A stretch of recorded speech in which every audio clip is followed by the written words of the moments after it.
We've been a leader in banking for more than 100 years. You'll find us here, at home, on your phone, and everywhere you go. Renaissance Bank. Understanding you. Member FDIC. Equal housing lender.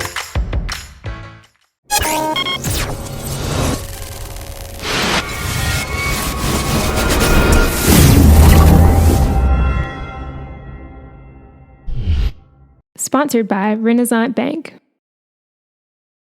Good morning, Northeast Mississippi. This is Newsbreak for Wednesday, May 24th. I'm Brad Locke. Thanks for joining us. You can catch Newsbreak weekdays at 7 a.m. You can watch it on djournal.com, Facebook, YouTube, or the Daily Journal's mobile apps for Apple and Android devices. I'm going to take a quick look at news, sports, and weather for Northeast Mississippi. We'll start with the weather forecast. For today, going to have thunderstorms possibly, high of 70 degrees, low of 52. The chance of rain is 70%. 3-day outlook Thursday, partly cloudy skies, high of 77, low of 58, just a 10% chance of rain. Clear skies on Friday with a high of 88, low of 70, 10% chance of rain. And then thunderstorms possible again on Saturday, going to have a high of 88 degrees, a low of 71, the chance of rain 50%. Let's take a look now at some of the top stories from the Daily Journal and djournal.com on this Wednesday. A new lawsuit claims Mississippi is violating the terms of its readmittance to the Union after the Civil War. It cites the state's failure to provide an equitable education for black students.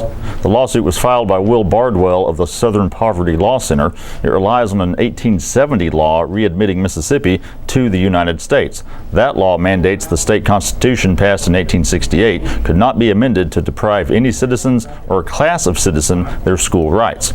The lawsuit outlines in great detail how the state weakened the original public education commitment. It argues that the state did so to ensure its public education efforts were directed at white students to the detriment of black students. The lawsuit is asking the court to restore the language from the 1868 Constitution and to provide any other relief deemed just and appropriate. Mississippi Governor Phil Bryant called the lawsuit another attempt by the Southern Poverty Law Center to fundraise on the backs of Mississippi taxpayers. Tupelo Public School District teachers found themselves back in the classroom on Tuesday. This time they were the ones taking notes. Teachers attended professional development sessions as part of the district's annual May Institute. The 3-day event is held at Tupelo High School, and teachers attend various sessions in order to earn continuing education credits. Sessions range from CPR to gardening to integrating math with art. Many of them are led by Tupelo teachers. TPSD Director of Curriculum and Instruction Lee Mobley said the goal is to allow teachers an opportunity to choose training sessions that really interest them. More than 127 sessions by 70 presenters will take place between Monday and today. Twin brothers Corey and Todd Glenn have a whopper of a fishing story, and there's the footage to prove it. While fishing at Pickwick Lake recently, the brothers reeled in a GoPro Hero 3 camera. It was covered with barnacles and hooks and bait, but Corey and Todd decided to see if they could get it working, and they did.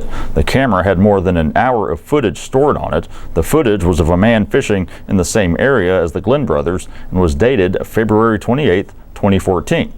So Corey Glenn posted the video to Facebook, where it's been viewed more than 3 million times. His post was shared by GoPro on its Facebook page Monday, and the viral video eventually found its way to the camera's original owner, Chris Moore of Ripley.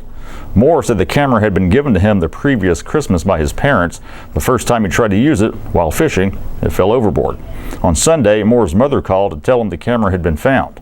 Moore said, "I couldn't believe it." The Glenn brothers are sending the camera back to Moore, who's eager to see what else might be uncovered from the footage. And in sports, Josh Dowdy is coming back home. The Pontotoc High School graduate has been hired to lead the Warriors baseball program. Dowdy has spent the past 2 seasons at Kossuth, where he won the Class 3A state championship in 2016. He also won a state title at Bruce in 2012 in Class 2A. Dowdy said he liked where he was in Kossuth, but that it was an easy decision to come back home to Pontotoc, where he also served as an assistant coach early in his career. During 6 seasons as a head coach, 4 of those at Bruce, Dowdy has a record of 117 wins and 70 losses. 10 of his players have gone on to play college baseball. Pontotoc went 18-13 this past season, losing to Corinth in the state quarterfinals. That does it for Newsbreak on this Wednesday. We do want to remind you to check out a couple of the podcasts that we produce here at the Daily Journal. Prep Rally, a high school sports podcast with myself and Gene Phelps. New episodes every Wednesday talking high school sports in Northeast Mississippi. You can find it in iTunes or podcast apps or at preprally.djournal.com. We've got a new episode up right now looking back at the state baseball championships. Tupelo and Moorville both winning state titles from Northeast Mississippi.